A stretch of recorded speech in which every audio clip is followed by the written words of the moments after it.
ఈ government stupid government. ఎందుకంటే గవర్నమెంట్లో ఉన్న వ్యక్తులు, గవర్నమెంట్ ఉన్న రాజకీయ నాయకులు వీళ్ళు ఏం చేయలేదు తెలుసా? ప్రజల చేత ఎన్నుకోబడ్డారు కాబట్టి ప్రజల జీవితాలు మార్చాలా. జీవితాలు మార్చాలంటే ఏ విధంగా మార్చారో తెలుసా? ఇల్లు కూలగొట్టడం, ఇల్లు డిస్ట్రాయ్ చేయడం, అండ్ మీది బఫర్ జోన్లు ఉన్నాయి, సో కరెక్ట్ లేదు మీది, సో మీరు సరిగ్గా కట్టుకోలేరు ఇల్లు, అంటే కరెక్ట్ రూల్స్ పాటించలేరు అనుకుంటా కూలగొట్టడం జరుగుతుంది. అంటే అసలు గవర్నమెంట్ కంటే తెలియదు, అందులో ఉన్న అధికారులకు తెలియదా ఇది కరెక్ట్ అంటే ఈ ల్యాండ్ ఇక్కడ ఉన్న ఏరియా అనేది కరెక్ట్ ఉంది, సో ఇలాంటి ఇష్యూ లేదని గవర్నమెంట్ ఆఫీసర్స్కి తెలియదా? ఎందుకు తెలియదు? ఒకవేళ తెలిసినా కూడా ఎందుకు రాజకీయ ఒత్తిడి చేయబట్టి సైలెంట్ ఉన్నారా? అదొక క్వశ్చన్. అండ్ ఇంకొకటి ఏంటంటే ఇప్పుడు ఈ గవర్నమెంట్లో ఏం జరుగుతుందంటే వివాదం, అంటే నువ్వెంత నేనంత అన్నట్టు చూసుకుంటారు, కానీ ప్రజలకి మేలు కల్పించే విధంగా ఏం చేయడం లేదు. ఫ్రీ బస్ ఎందుకు? టికెట్ తీసుకున్నాడేమో నిలుచోవాలా? ఫ్రీ ఉన్న ఆడవాళ్ళు మాత్రం కూర్చోవాలా? పోనీ ఆడవాళ్ళన్న ఫ్రీగా తిరుగుతురు ఒప్పుకుంటా, కానీ ఏమైతే లొల్లీలు అవుతున్నాయి. కండక్టర్ని కొట్టడం, డ్రైవర్ని కొట్టడం, సో ఇట్లా జరుగుతుంది. ఇది ఎందువల్ల? ఫ్రీ బస్సు వల్ల. అయితే ఫ్రీ ఎందుకు పెట్టాలా?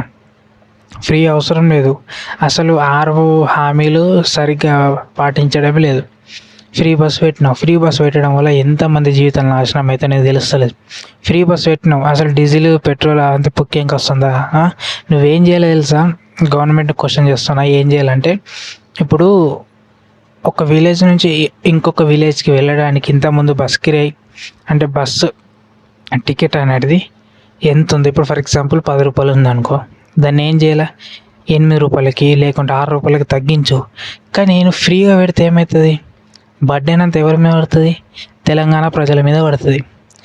ఈ మాత్రం తెలుసు, అందరికీ తెలుసు పొలిటీషియన్స్కి. ఇప్పుడు గవర్నమెంట్లో ఉన్న ఫామ్లో ఉన్న గవర్నమెంట్ పొలిటీషియన్స్ కూడా తెలిసే, కానీ ఏం చేస్తారు? ఫ్రీగా అన్ని ఫ్రీ ఇచ్చినాం అనుకో ప్రజలు మమ్మల్ని గెలిపిస్తారని, ఒక్కసారి అధికారానికి వస్తే ఏమన్నా చేయొచ్చని దాంతో వాళ్ళు ఆ విధంగా చేయడం జరుగుతుంది. ప్రజలు ఎర్రిపూలు కాబట్టి, సో ఓట్లేసి గెలిపించిన వాళ్ళు ఎర్రిపూలు. ఎందుకంటే ఇప్పుడు ప్రజల చేత ఎన్నుకోబడ్డ రాజకీయ నాయకులు ప్రజల జీవితాలు మార్చాలి. ఏ విధంగా? స్టూడెంట్స్కి ఎడ్యుకేషన్ అయిపోతుంది కాబట్టి ఉద్యోగాలు ఇవ్వాలి. ఇప్పుడు గవర్నమెంట్ ఉద్యోగాలు ఇవ్వడానికి వాళ్ళ దగ్గర అంత స్తోమత లేనప్పుడు గవర్నమెంట్ ఏం చేయలేదు సార్? ప్రైవేట్ కంపెనీస్, పెద్ద కంపెనీస్ వేరే కంట్రీలు ఉన్నాయి, సో అక్కడికి వెళ్ళి అక్కడున్న కంపెనీస్ తోటి మాట్లాడి అక్కడున్న కంపెనీస్ అనేది మన తెలంగాణలో ఖాళీ ఉన్న ప్లేసుల దగ్గర వాటిని గవర్నమెంట్ కొనుక్కోవాలి. గవర్నమెంట్ వాళ్ళ ఇష్టపరంగానే కొనుక్కొని, లేకుంటే లీజ్ కన్నా తీసుకొని అక్కడ కంపెనీ స్థాపిస్తే, అక్కడ కంపెనీ పెడితే చాలామందికి ఉద్యోగాలు రావడం జరుగుతాయి. అండ్ అక్కడ కంపెనీ కట్టడం వల్ల కూడా చాలామంది కార్మికులకి పనులు దొరకడం జరుగుతాయి. ఇది చెయ్యరు. ఇది చేస్తే ఏమవుతుంది? వాళ్ళకి లాభం రాదు ఫస్ట్ ఆఫ్ ఆల్. ఎందుకంటే అది వాళ్ళకు గుర్తే. ఇప్పుడు వాళ్ళు పెట్టిన డబ్బు రిటర్న్ రావాలి, దానికోసం ఇట్లా చేయడం జరుగుతుంది. ఒక్కసారి ఫామ్లు ఉంటే ఏం చేయలేరు, పబ్లిక్ ఏం బీకలేరు అన్నట్టు ఈ విధంగా చేయడం జరుగుతుంది.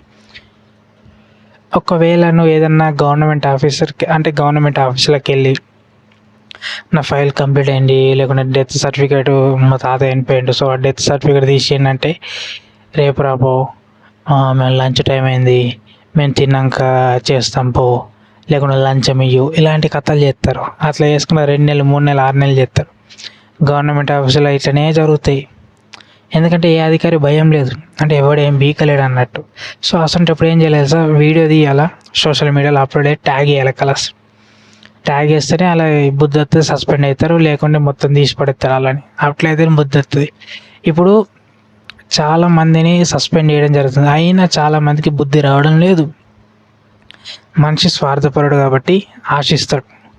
లంచం వస్తే వాళ్ళ జీవితం మారుతాయి, సో వాళ్ళ కూతుర్ని కానీ కొడుకుని కానీ మంచి కాలేజీలో చదివించాలంటే లంచం తీసుకోవాలి. లంచం తీసుకుంటే అక్కడ ఫీజులు కట్టచ్చని ఆ విధంగా చేయడం జరుగుతుంది. సో ఇదొక రకంగా ఉన్నది. అయితే ఇప్పుడు నేను క్వశ్చన్ చేస్తున్నా ఏంటంటే, ఇప్పుడు ఫ్రీగా ఎందుకు ఇచ్చాడు?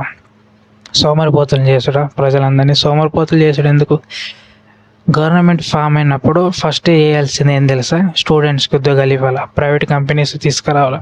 సెకండ్, మహిళలు, ఖాళీ ఉన్న మహిళలకు ఉపాధి పనులు కల్పించాలి, పనులు ఇవ్వాలి. అండ్ బస్ డ్రైవర్లకి, ఆటో డ్రైవర్లకి అందరికీ సమానంగా పనులు అందే విధంగా చేయాలి. దాంతోపాటు మన తెలంగాణ అనేది అందరికి ఉద్యోగాలు అందుతాయి. అప్పుడు మన తెలంగాణ టాప్ మోస్ట్ అని మన ఇండియాలో టాప్ మోస్ట్ స్టేట్గా ఒక పేరు పొందడం జరుగుతుంది.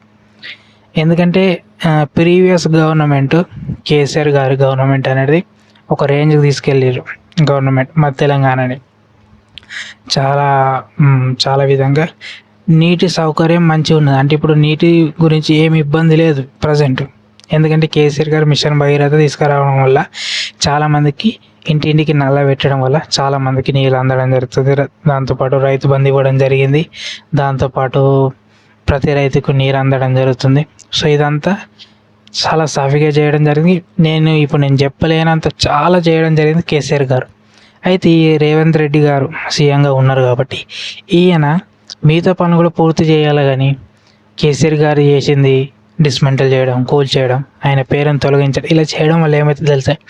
మీకు పగలు సాటిస్ఫాక్షన్ ఉంటుంది కానీ, నీ పగ సాటిస్ఫాక్షన్ ఉంటుంది కానీ ఇక్కడ ప్రజలు జీవితాలు నాశనం అవుతుంది. నువ్వు ప్రజల జీవితాలతో ఆడుకుంటారు. అసలు నువ్వు ప్రజల చేతనే ఎన్నుకోబడ్డావు, లేకుంటే నువ్వు గెలవకపోతుండే. ఇప్పుడు మీకు సపోర్ట్, ఇప్పుడు రేవంత్ రెడ్డి గారిని గెలిపించింది ప్రజలే, తెలంగాణ ప్రజలే ఒప్పుకుంటారు. కానీ గెలిపించిరుడు, ఓట్లేసిరుడు వాళ్ళకు కూడా న్యాయం జరుగుతలేదు. ఇప్పుడు రేవంత్ రెడ్డి గారికి ఓట్లేసిన వాళ్ళ ప్రజలు ఉంటారు, వాళ్ళకు గుర్తే, వాళ్ళకి మనసాక్షి ఉంటుంది, వాళ్ళకు గుర్తే, మేము ఓటేసినామని గుర్తే. కానీ వాళ్ళకే నష్టం జరుగుతుంది, అదే అర్థమైతలేదు. సో అట్లా జరుగుతుంది. మన తెలంగాణలో అన్ని డిపార్ట్మెంట్ వాళ్ళకి సరైన జీతాలు సరిగ్గా అందజలు, అది అన్ని డిపార్ట్మెంట్ వాళ్ళకి కూడా గుర్తే. పోలీస్ డిపార్ట్మెంట్ వాళ్ళకి, రెవెన్యూ డిపార్ట్మెంట్ వాళ్ళందరికీ గుర్తే. ఇది జరుగుతుంది. దాంతో లొల్లీలు, కొట్టాడాలు ఇవన్నీ చాలా జరుగుతున్నాయి. అండ్ రియల్ ఎస్టేట్ కూడా పడిపోయింది. ఇప్పుడు హైడ్రా అనుకుంటా మొత్తం గొలగొట్టడం వల్ల రియల్ ఎస్టేట్ పడిపోయింది. ఇది మనం గెలిపించుకున్న గవర్నమెంట్ ఏంటంటే పగలు. గత ప్రభుత్వం ఇట్లా చేసింది, అతని మీద పగ తీసుకోవాలంటే మొత్తం గూల్చి పడేలా, ఈ విధంగా పగల ప్రతీకారాల వల్ల జరుగుతుంది. కానీ ఒక్కరు పెట్టుర్రి, నేను మీకు చెప్తున్నా, మీరు ఇష్టం అసలు తిట్టుకోరు, ఏమైనా వేసుకోరు కామెంట్లల్లో. ఏ రైతు కన్నా లాభం జరిగిందా? అరే మనందరికీ తిండి పెట్టేది ఎవరు? రైతు. ఇప్పుడు నాకు దగ్గర మత్తు పైసలు ఉన్నాయి, ఏడన్నా కొనుక్కుంటా అంటే అసలు పండించేవాడు లేకపోతే, పండించే రైతే లేకపోతే నువ్వు ఏడ కొనుక్కుంటావా? అసలు రైతు మంచిగా హెల్తీగా ఉండి, రైతుకి అన్ని సౌకర్యాలు, నీళ్ళు కానీ, డబ్బులు కానీ, అండ్ మందులు, దేనికి పంటకి సంబంధించిన మందులు సరైన అన్ని టైంకి అందినాయి అనుకో, ఆయన మంచిగా వ్యవసాయం చేయడం జరుగుతుంది, మంచిగా పంట పండించడం జరుగుతుంది. ఆ పంటని ఆయన అనుకున్న రేటుకి అమ్మిండు అనుకో, దాని నుంచి డబ్బు ఉన్నోళ్ళు కొనుక్కుంటారు. అసలు పండించే వ్యక్తి లేడు అనుకో భూమి మీద, నీకు ఫుడ్ అడిగేం చెప్తుంది? ఇప్పుడు నువ్వు పిజ్జాలు, బర్గర్లు, రెస్టారెంట్లో అన్నీ తింటాడు. ఇవన్నీ వ్యవసాయం చేయడం వల్లనే ఇవన్నీ రెడీ అవుతున్నాయి. ఫాస్ట్ ఫుడ్ సెంటర్స్ కానీ ఏదైనా వ్యవసాయం చేయడం వల్లనే ఇవన్నీ రావడం జరుగుతుంది. అయితే మరి గవర్నమెంట్ వచ్చి నుంచి రైతులకి మనశ్శాంతి ఉన్నదా? ఇప్పుడు మీ ఫాదర్స్ కూడా ఉంటారు, మీ మదర్ ఉంటుంది, వాళ్ళు వ్యవసాయం చేయడం జరుగుతుంది. సో ఒక్కసారి వాళ్ళ గురించి, ఇప్పుడు మీరు రేవంత్ రెడ్డి గారికి ఓట్లేసి గెలిపించారు, ఇప్పుడు మీ ఫాదర్, మీ మదర్ రైతులే కదా, ఇప్పుడు మీ మదర్, ఫాదర్ హ్యాపీగా ఉన్నారా? ఒక్కసారి క్వశ్చన్ చేసుకో, నీకు నువ్వు అర్థం చేసుకో, నీకు అర్థమవుతుంది. ఎప్పటికైనా ఆవేశం పనికిరాదు, ఆలోచన నువ్వు ఆలోచించవు. ఈ గవర్నమెంట్ రావడం వల్ల లాభం ఉందా, నష్టం ఉందా ఆలోచించి నీకు తెలుస్తుంది. స్టూడెంట్స్కి ఉద్యోగాలు అందుతున్నాయా? నోటిఫికేషన్ రిలీజ్ అయిందా? లేదు. మహిళలకి మనశ్శాంతి ఉందా? లేదు. రైతులకి లేదు. రైతులకైతే మనశ్శాంతి లేదు. ఫ్రీ బస్సు పెట్టిండు, ఏమవుతుంది? ఇప్పుడు ఆర్టీసీ ఆర్టీసీ లొల్లిలు జరుగుతున్నాయి, సమ్మేళనం జరిగింది, ధర్నాలు జరుగుతున్నాయి. ఒక ఆయన బాడీ మీద పెట్రోల్ పోసుకొని తగలబెట్టుకున్నాడు. ఇప్పుడు ఆయన ఇప్పుడు హాస్పిటల్లో ఉన్నాడు. సో ఇట్లా ఇవన్నీ జరుగుతున్నాయి. ఒక్కడైనా మనశ్శాంతిగా ఉన్నారా? గవర్నమెంట్ని మనం ఎందుకు గెలిపించుకున్నాం? మనశ్శాంతి కోల్పోవడానికా? మనశ్శాంతిని కోల్పోవడానికి ఎవడని గెలిపించుకుంటారా? చెప్పుర్రి, గెలిపించుకుంటారా? మన తెలంగాణ ప్రజలు గెలిపించుకున్నారు. అట్లున్నది కథ. ఇప్పుడు గవర్నమెంట్ అంటే స్టూడెంట్స్ కానీ, యువతకు కానీ, ప్రజలందరికీ మేలు కలిపే విధంగా చేయాలి. అంటే మేలు కల్పించే విధంగా చేయాలి, సహాయం చేయాలి, హెల్ప్గా ఉండాలి, మంచి చేయాలి, మనశ్శాంతి ఉండేటట్టు చేయాలి, అన్ని వసతులు కల్పించాలి. అతను నాయకుడు. ఇతను నాయకుడు అని ఎట్లా చెప్తావు? మీరు అర్థం చేసుకోవాలా ఒక్కసారి. మీ ఇష్టం ఇక. సో చెప్పాల్సింది చెప్పినా. ఇక నా దృష్టిలో గవర్నమెంటు ఫామ్ అయిందంటే స్టూడెంట్స్ జీవితాన్ని మారాల, పేద ప్రజలకి సరైన వైద్యం అందాల.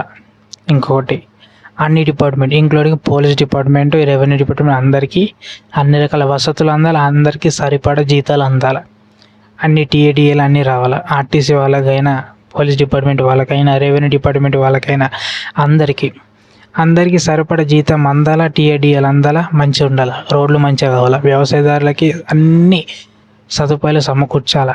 దీంతో మన తెలంగాణలో ఉన్న అన్ని వృత్తుల వాళ్ళందరికీ సరైన సదుపాయాలు అండ్ సరైన రీతిలో అన్నీ అందాలా. యాక్సిడెంట్లు జరగకుండా రోడ్లు అనేవి మంచిగా డెవలప్ కావాలా. ప్రతి వే అంటే ఇప్పుడు బైక్ వే, సో అట్లా వేస్ అనేటివి మంచిగా తీసుకురావాలా.